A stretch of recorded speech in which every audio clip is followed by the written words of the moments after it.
я сказал, едет в отпуск замполит. Вот так, а вы многие жены офицеров, вот вы правильно? Вот это, в отпуск летом ездили, правильно? Задолин. Задолин.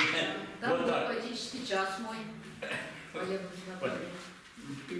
Не думайте, кто-то выступал, вот вы выступали, говорите еще раз, как у нас, говорит, 1-2 стихотворения, правильно, да? Свое. Понятно, да? Есть, вот у вас, вот это. Ну, она, да, давайте, Серафима, Надежда Серафимовна, вот 9-8 мая мы возлагали цветы, венки в памятник такого кинотеатра «Родина». Было очень много народа. Сельецкие сады, школы Калинахова, этого района. Вот это. Торжество было много. И вот она вышла и прочитала стихотворение, как она. Мне потом говорит, как она хорошо читала это. Ну, кто-нибудь давайте-ка одно. Эту балладу не надо читать, все читать. Нет, иначе уже буду вас напрягать. Дорогие друзья, я всех приветствую и желаю всем самого доброго, светлого и прекрасного в вашей жизни. Здоровья, радости, мудрости. Вот. У меня лете нет стихов. Я немножечко маленький экскурс сделаю в праздник, который мы недавно праздновали. И у меня стихотворение называется «Красота любви». Уж мне извините, пролитый нет, зима, что же.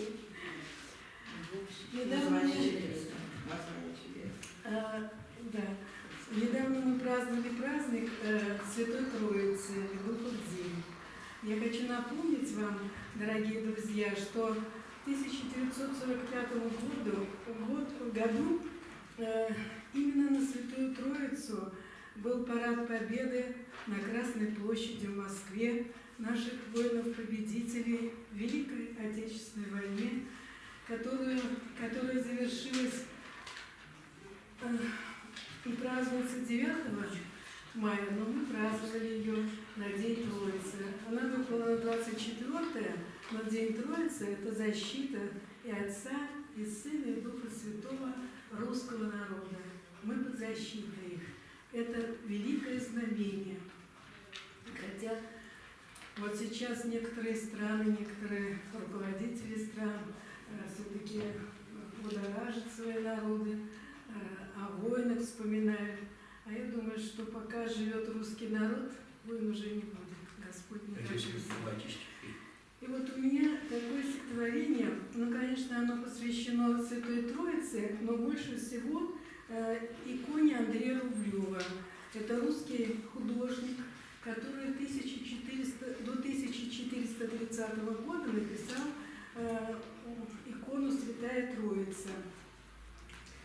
Смотрю на икону Святая Троица Андрея Рублева, а с нее три божественные личности смотрят снова. Его не думает сейчас. Что за их крылами для твоего духа и души?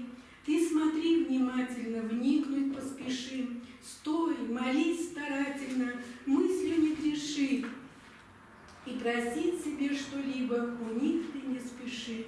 На престоле сидят три возвышенных лица, Духа Святой Премудрости, Сына и Отца.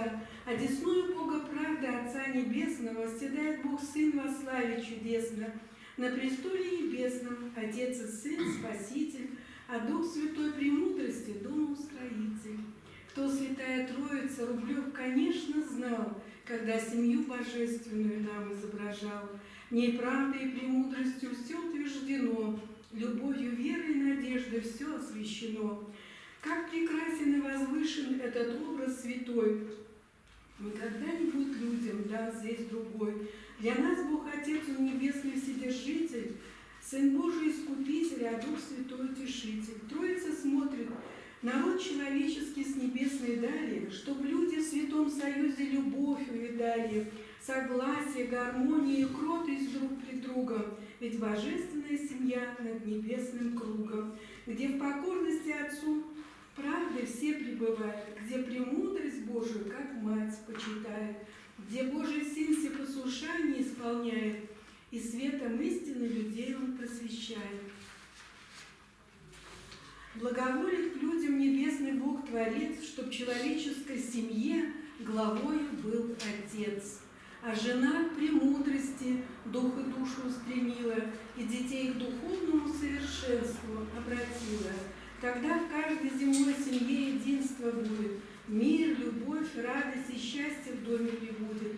Правда Божия станет всем жизненной силой, а солнце правды светом жизни неугасимой. Бог Отец правды от неразумия людей спасает, Сын Божий словом истины нас умудряет, а Дух Святой премудростью всех вдохновляет. Так Святая Троица наш дух и душу преображает. Спасибо. Спасибо. Спасибо, дорогая. Потом я скажу, По как. красоте не будем. Не будем, да. Спасибо много.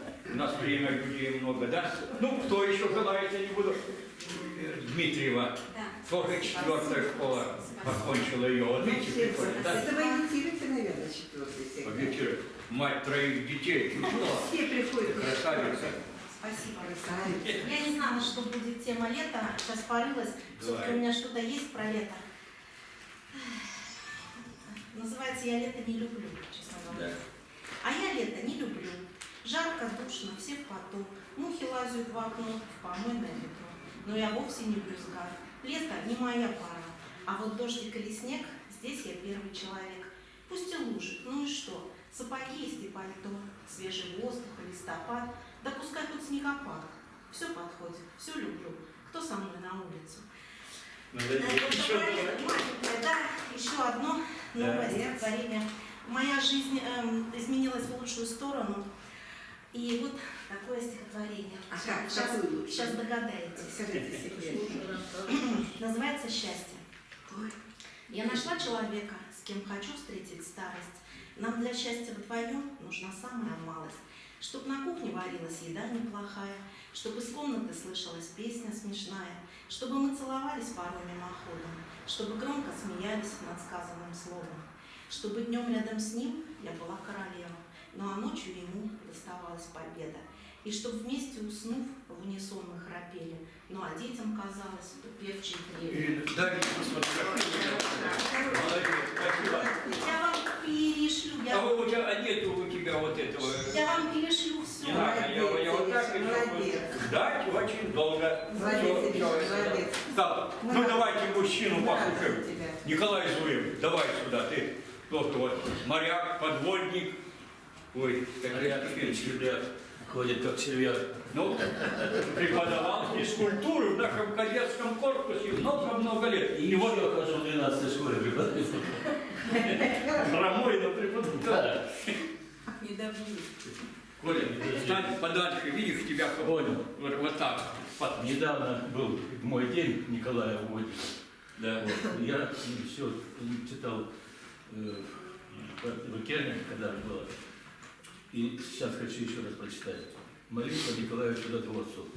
«Лишь на Тебя, мой Боже, упование, телом грешный, а душою чист, и каждый день свой новый, ранний, молюсь, как бывший атеист. Лишь на Тебя, мой Боже, упование.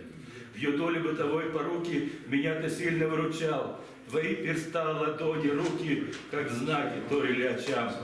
Стужи дня, храня тепло, жар священного причастия, покорно кланяюсь челом и избегаю всех ненастий. За то, что стало вновь светло, лишь только облик вспоминаю, венок плету из чистых слов и благодарен сентябрю и маю. Распутье, быть добру или худу, под сенью божеской любви, Твое присутствие, конечно, чудо, как очищение крови. Весной я встану на колени в роще, березовой аллеи у реки, и чашей жизни, Боже, Отче, меня, как прежде, Ты благослови. Одиночество. Не покидай меня, когда горит полночная звезда, когда на улице и в доме все хорошо, как никогда. Ни для чего и ни зачем, а просто так, и между тем, особенно, когда мне больно, когда не пишется совсем. Пусть опустеют небеса, пусть станут темными леса, пусть перед сном предельно страшно мне будет закрывать глаза. Пусть ангел смерти, как в кино, то яду подольет в вино, то жизнь мою перетусует и крести бросит на сукно. А ты останься в стороне, белей черемухой в окне, и, не дотягиваясь, пейся, протягивая руку мне. Пусть давайте-ка, не отходите вы потом. Галина, у вас давайте-ка. Галина Зинченко, у нее хорошие стихи.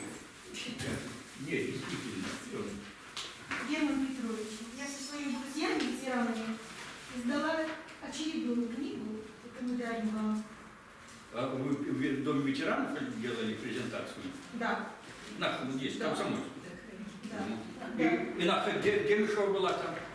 Демишева были, все были. Ладно, молодцы. Вот. Это очередной, там стихов ее нет, там есть о ней стихи. А они? Да. Все, Так что спасибо. Да. это вам в дар. У меня радость великая, у меня 4-я внучка родилась. Вот эта малюсенькая, ей сейчас 5 месяцев. И вот размышления по поводу. Внучки, давайте-ка. За что? Сейчас пойдете. Скажи, Господь, зачем младенец плачет? За что такие муки принимает? Бабуля прям умирает. Ведь он же ничего не понимает, что для него страдания эти значат. Кричит, как будто режет или рвется. От визга задрожишь и посидеешь. За что ты, Бог, с младенцем так черствеешь? Зачем казнить тебе? Его тебе не имется. Роптать не смею на тебя, Всевышний.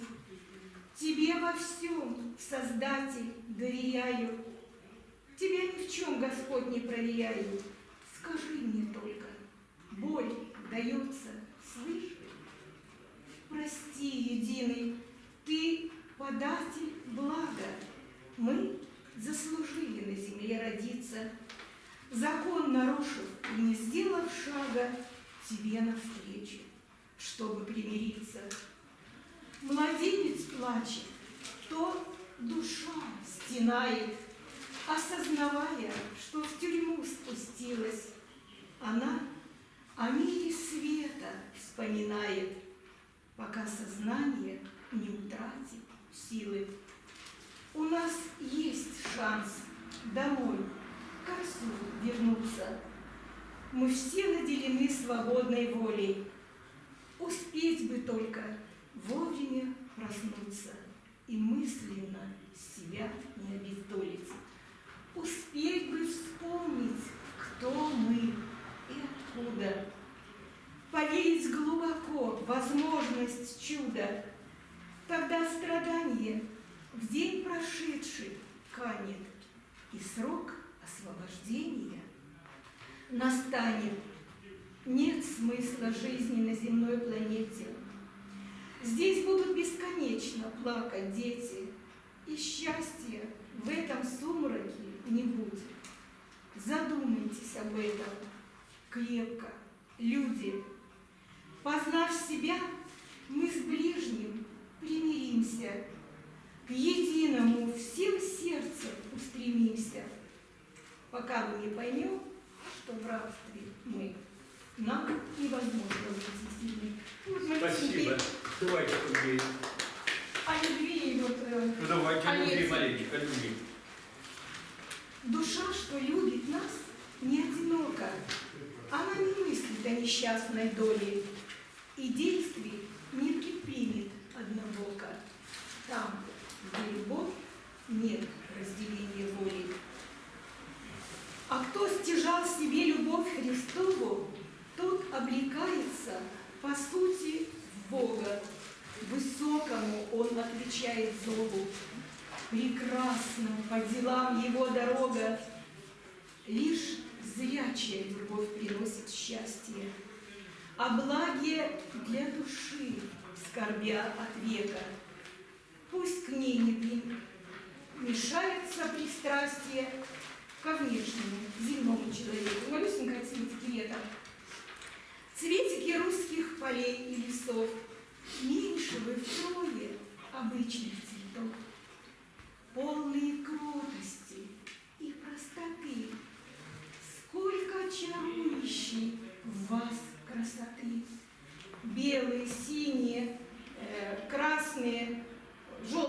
прекрасные, самые первые, самые разные. Чистыми глазками крошки глядят, дивный навстречу, излив аромат. Там неприметные, скромные, тут жертвенной жизнью цветочки живут. Разве всем сердцем или разве не слышишь, не чувствуешь ты проповедь света, любви, доброты? Спасибо. Вот я, альманах вот этот подарили мне. Есть писатели наши. Это альманах? Альманах, да, вот написано. Наши люди.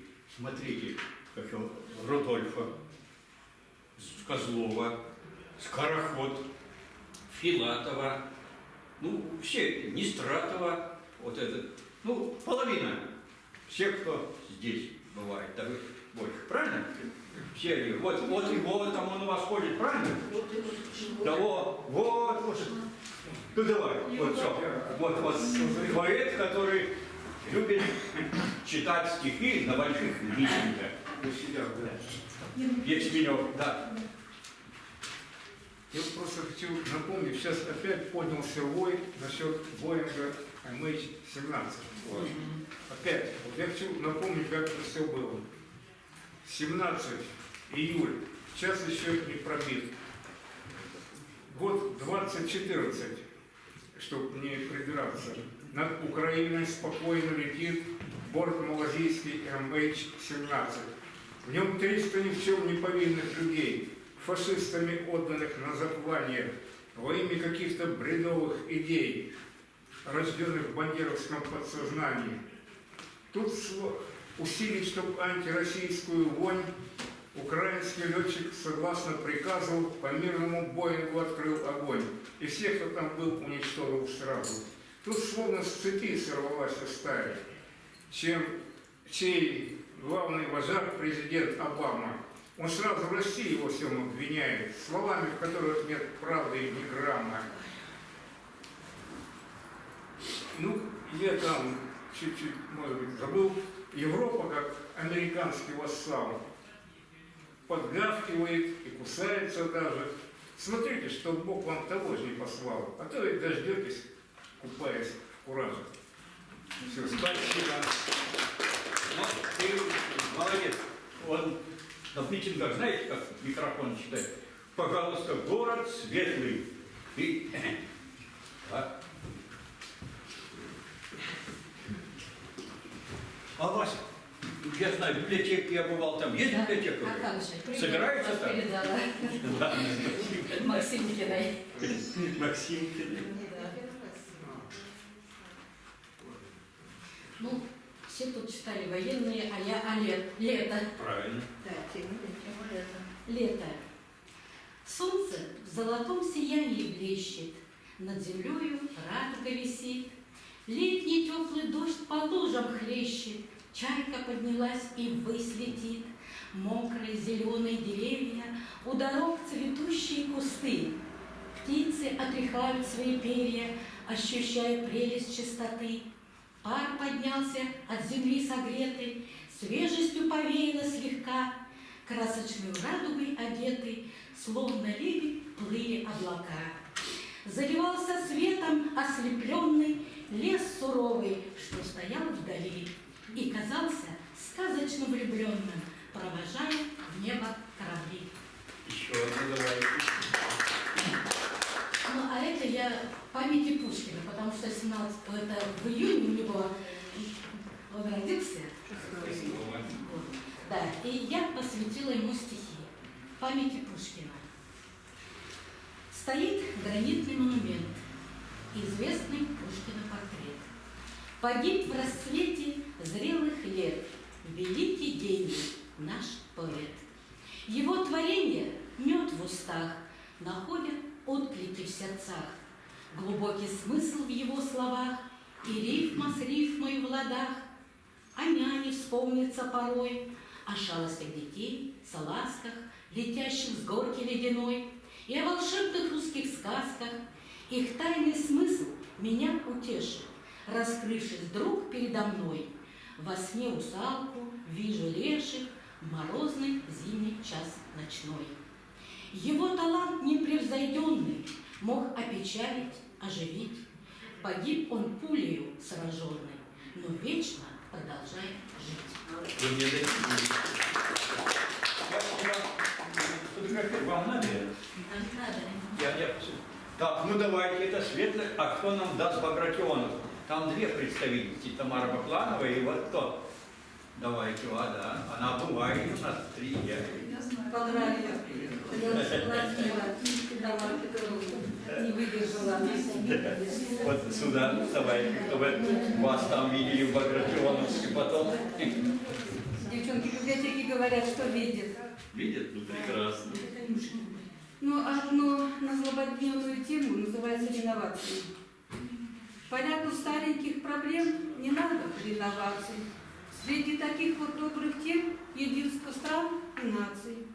Каким путем нельзя идти в потоке реноваций? Нельзя оружие им трясти среди разных стран и наций. Нельзя, чтоб кровь лилась рекой, и смерть, и страх, и слезы должны беречь земли покой от всяческой угрозы. Зачем от этих тем ушли в разгаре реноваций? И много стран не сберегли, больших и малых наций, где Югославия страна, Афганистан, Иран, Корея. Одна Америка сильна, от самовластия шалеет. Она сильна, а остальным такого права нету. Их реновации экстрим уж очень дорог свету. Пора бы им ответить «нет». Довольно ваших реноваций. Объединиться бы в ответ союз единый наций. Лишь только так спасем себя от новых реноваций. Нам надо жить, весь мир любя, среди самых разных наций. Давайте я переведу. Летняя. Давай. Отпускной называется. Лето, солнышко, жара, а в придачу отпуск. Мне из дома прочь пора, прочь достала пропуск. Море черное, туда я билет купила. Говорят, там класс вода, солнце суперсила. Захотелось подтвердить справедливое слово, кто сумеет запретить. Прочь семьи оковы. Собралась я и вперед. Это ли не чудо? Над собой победа ждет. Возражать не буду. Спасибо. Сейчас. Так, Тамара Бакланова. Сейчас. Ай, может, кстати. Ладно. Ну, все, окей. Не, я взял. Спасибо. Как у вас клуб работает? Кто клуб? Ну, вот где вы? Безусловно, у нас уже почти каждый выпустил по своей книжке. Ну, мне там мало показали, 2 книжки нам там дали. Ну, в следующий раз приедете, вам еще Вы туда приедете, там коробка это, библиотека, девочки. Где? В Долгоруково? Да. А мы там выступали, я там презентовала свой А. 2 года тому даже меньше. Итак, я продолжаю тематику. Да, зовут меня Тамара Петровна, я из Багратионовска, руковожу вдохновением. На будущий год нам будет 15 лет.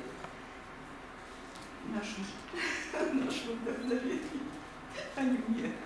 Итак, я продолжаю тему Крыма. Лето. Потому что как-то мне вспомнилось 59-й год, я еще совсем девчонкой была. И такая радость была на душе.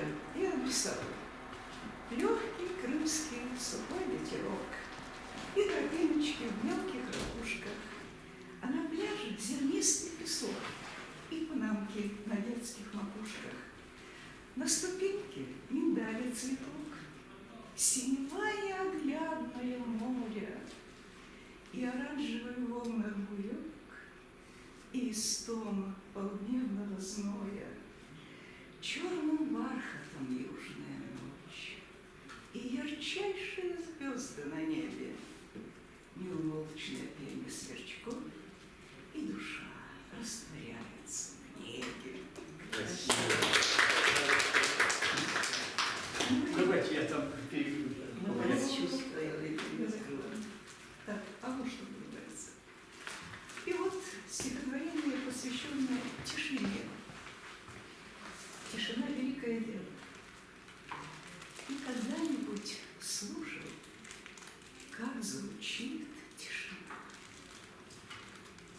Все таинство природы впитала она, как пугающе чутко безмолвная тишь. Неизвестности страх резко вдруг ощутишь. Отдаленным ясная жгучая боль